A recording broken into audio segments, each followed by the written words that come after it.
Veja só, no dia 2 de setembro, mostramos aqui no programa que as manchetes começavam a contradizer os profetas do apocalipse na pandemia e a dar razão ao presidente Jair Bolsonaro. No dia, exibimos reportagens de março e de agosto. Numa delas, a mais antiga, Bolsonaro era criticado por dizer que a fome mataria mais que o vírus chinês. Na mais recente, um novo dado dava razão ao presidente. E agora mais casos estão vindo à tona. Vejam só, manchete de 30 de março do portal UOL. Sem dados, Bolsonaro diz que isolamento pode levar a suicídios e depressão. Agora, a manchete do jornal O Globo em 30 de agosto. Depressão e suicídio devem marcar nova onda. 31 de agosto, essa é a data dessa manchete aí. Depressão e suicídio devem marcar nova onda da Covid-19. Um outro exemplo, dia 4 de abril desse ano, portal UOL. Sem comprovação, zinco e vitamina D devem ter impostos zerados pelo governo. E agora, revista Veja, 3 de setembro de 2020. A manchete, falta de vitamina D pode aumentar o risco de Covid-19, diz novo estudo. E aí, Fiuza, significa que o presidente tinha razão em várias das observações que ele fez lá atrás, é isso, Fiuza? Eu não sei se ele está coberto de razão em todas as vezes que ele questionou as diretrizes dominantes no mundo, mas eu acho que ele intuiu que essa medida do isolamento horizontal, como se chamou, né, de um trancamento total, tomada talvez inicialmente como uma forma muito conservadora, né, de você praticamente eliminar riscos, achando, né, uma premissa falsa, a gente sabe hoje, né, que não eliminou risco algum jogando todo mundo para dentro de casa, mas poderia ser, né, de boa fé. Veio da OMS, né, mais uma vez, essa entidade que se perdeu absolutamente, né, ao longo da pandemia, que se contradisse diversas vezes. A gente vai falar dela hoje de novo em relação à retomada das aulas. Ela, cada hora, fala uma coisa, mas naquele momento era a OMS. Em outros momentos da história, a OMS já foi a referência, né? Já ouvimos muito a OMS. Temos aí pela frente, por exemplo, as questões de vacina, né? Você vai esperar, vai confiar em quem, né? Para certificar, para avalizar as vacinas que estão vindo num ciclo rapidíssimo. Então, eu acho que o presidente intuiu lá no início que as diretrizes estavam apressadas e frágeis, né? Eu não sei se ele acertou em todas as questões que ele colocou, mas a gente tem certeza hoje que a medida do lockdown total, né, sem critérios, sem isolamento de grupos de risco, sempre falo disso aqui e é importante continuar falando, porque a gente continua, de certa forma, à mercê dessa medida, né, que ela não seria natural, que ela não seria equacionável com outros problemas humanos importantíssimos, como eu sempre chamei da asfixia social. Essa asfixia social se deu, ela tem impacto econômico diretamente ligado à questão da nutrição. Rapidamente, a FAO no início já fez uma projeção muito grave sobre aumento de mortes por conta de falta de nutrição. Depois veio a Oxfam, que é uma instituição secular para confirmar e já trazer um dado durante a pandemia. A política de lockdown representava cerca de 12 mil mortes por dia, né, de fome. E a gente vê hoje diversos outros males, as doenças represadas, as pessoas que não puderam acorrer ao hospital, que morreram de outras coisas. Então, de fato, a dúvida sempre foi legítima, né, num cenário bastante enigmático. Não porque alguém montou um cenário para ser enigmático, um vírus novo, com muitas dúvidas, mas o que a gente viu foi a afirmação de muitas certezas que não eram sólidas, que não eram científicas, e nesse ponto acho que o presidente fez bem de duvidar. Pois é, né, Ana? E muitas vezes o presidente não foi só criticado, né? Foi hostilizado, ridicularizado, mas agora várias dessas declarações vão se comprovando na prática, né, Ana? Isso, Vitor, e nós também, né, aqui maio, final de maio, junho, nós também levantamos, quantas vezes nós levantamos aqui na Jovem Pan E aqui ninguém estava falando em suspender o lockdown geral, né, colocar todo mundo nas ruas, de volta, nas escolas, no trabalho, mas nós questionamos muito a eficácia desse lockdown horizontal, né, como o Fiuza explicou, esse lockdown geral, essa asfixia social. E nós também, né, fomos taxados de obscurantistas e que íamos contra a ciência. Enquanto isso, outros cavaleiros apocalípticos aí, e aí com grande destaque em vários jornais, davam como certo a morte de 1 milhão de pessoas em agosto, né? Nós agora estamos em setembro, e até agora, né, esse número, graças a Deus, não aconteceu. Nós falamos muito aqui também, Vitor, e eu trouxe algumas vezes aqui para os Pingos, uma pesquisa de Oxford, que foi publicada em 2010, se eu não me engano, 2009, 2010, logo depois ali da grande, daquele crash financeiro, né, da crise financeira de 2008, uma pesquisa de Oxford que foi publicada no jornal inglês de psiquiatria, mostrando exatamente os chamados suicídios econômicos e o aumento perigoso em alguns lugares do mundo, 52 países foram analisados, e um aumento perigoso até de 400% nesses suicídios econômicos, onde as pessoas não tinham mais, né, as suas artérias financeiras para continuar provendo ali para suas famílias, e que isso ensinou ao mundo uma preocupação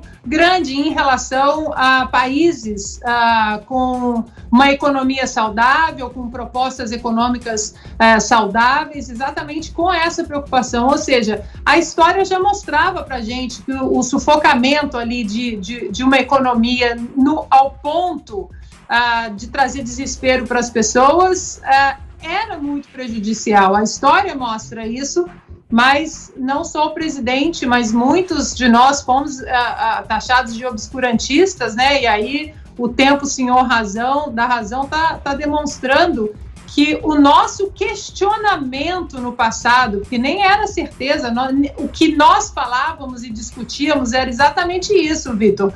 Era questionar, mas nós estamos vivendo uma pandemia histórica de proporções nunca antes vistas, né, nessa geração e em outras, e como a gente pode ter tanta certeza por aí em jornais, e diga-se de passagem, esses cavaleiros apocalípticos aí que bateram o martelo em todas as certezas absolutas, inclusive o ex-ministro da Saúde, Mandetta, que daqui a pouco nós falaremos alguma coisa também sobre o novo ministro, nada disso foi confirmado, Vitor. Então, não há problema algum em se discutir dúvidas, incertezas, principalmente dentro de uma pandemia de proporção histórica, que nós continuemos fazendo o nosso papel aqui, vamos continuar duvidando, questionando.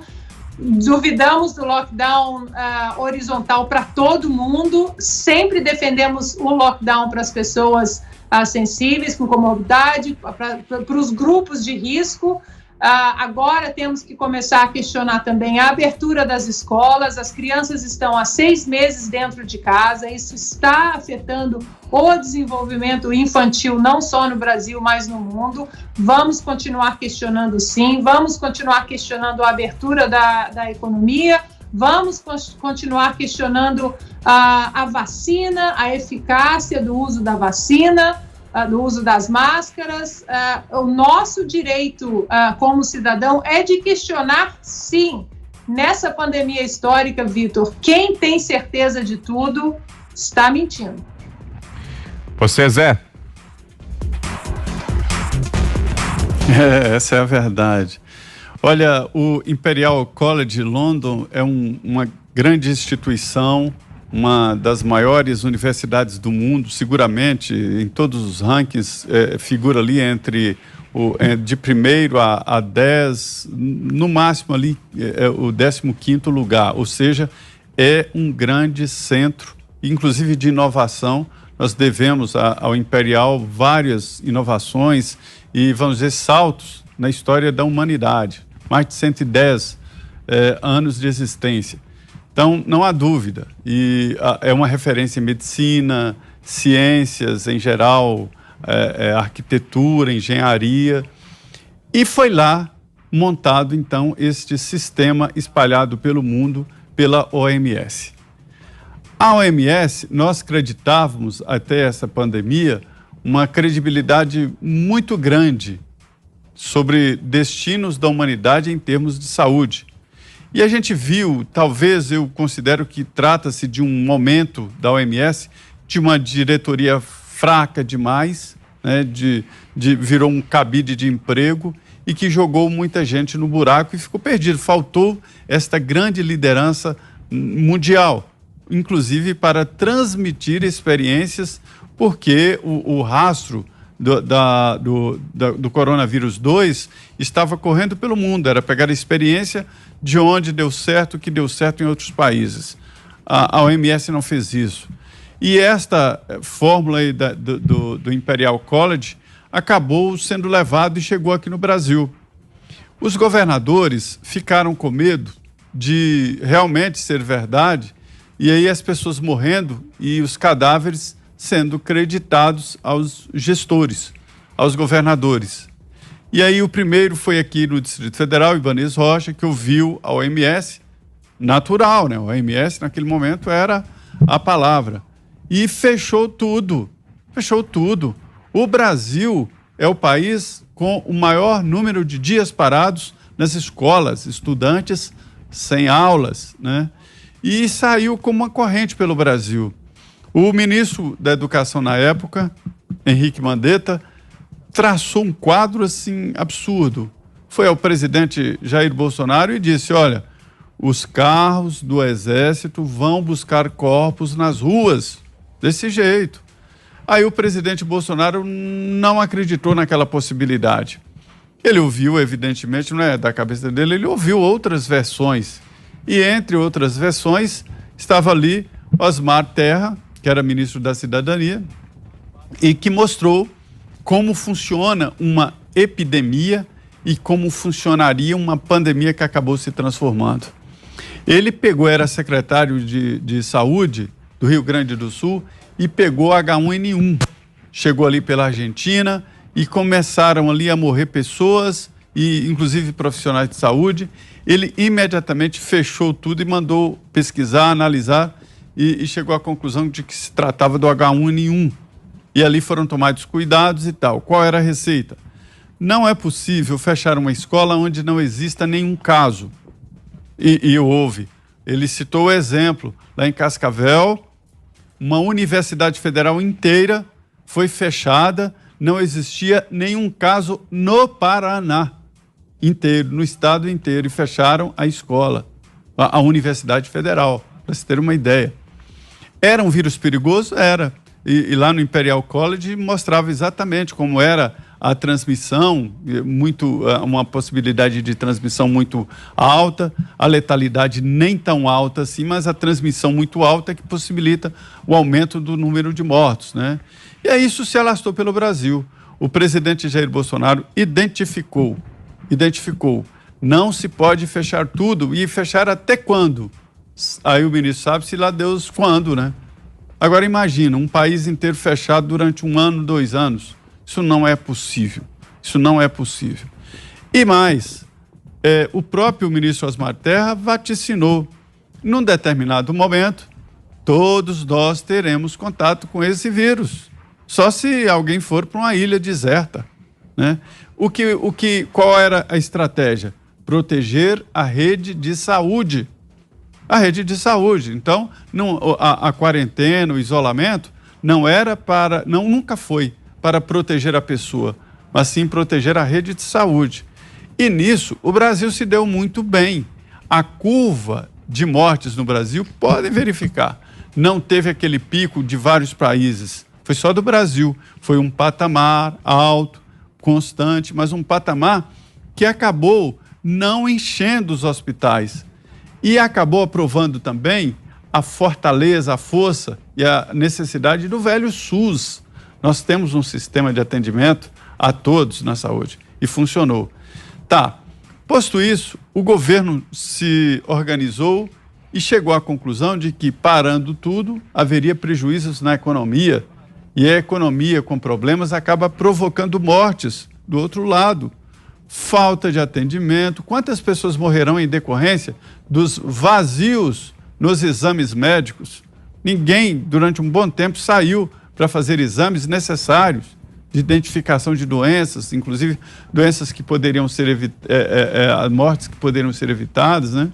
Isso tudo foi diagnosticado. E a economia jogou mais de 130 bilhões de reais na base, através desse programa aí. É muito bom e que está sendo colocado. Mas agora precisa ficar permanente. É muito caro, foi uma emergência, que é o salário emergencial. Por outro lado também, abertura de crédito para empresas, liquidez no mercado. Já chega aí a 700 bilhões de reais. Então isso salvou a economia e evitou esse contraponto do presidente Jair Bolsonaro, evitou ainda mais um fechamento total. Pelo menos houve um debate e um contraponto, isso foi muito importante. Agora, voltando a como terminou a Ana, né? Quem apostou, errou. Isso mesmo. Errou o Osmar Terra, que achou que ia ser como a HN1, né? Agora nós já passamos de 130 mil mortos, 132 mil mortos, né? Mas também não foram os 2 milhões que alguns profetas do caos falaram no início da pandemia. E a história é essa. Agora já chegamos a um ponto que mesmo, não acabou, é preciso tomar os cuidados, distância. Mas veja bem, por que fechar uma escola sem nenhum caso no município? Imagine, sem nenhum caso na escola. A receita era fechar a escola, se houver um caso numa sala, fechar a sala. 2 casos na escola, 3 casos, fecha a escola. Mas não de uma maneira generalizada, como se o Brasil fosse uma geleia geral. Gente, cada cidade aqui no Brasil tem as suas características, né?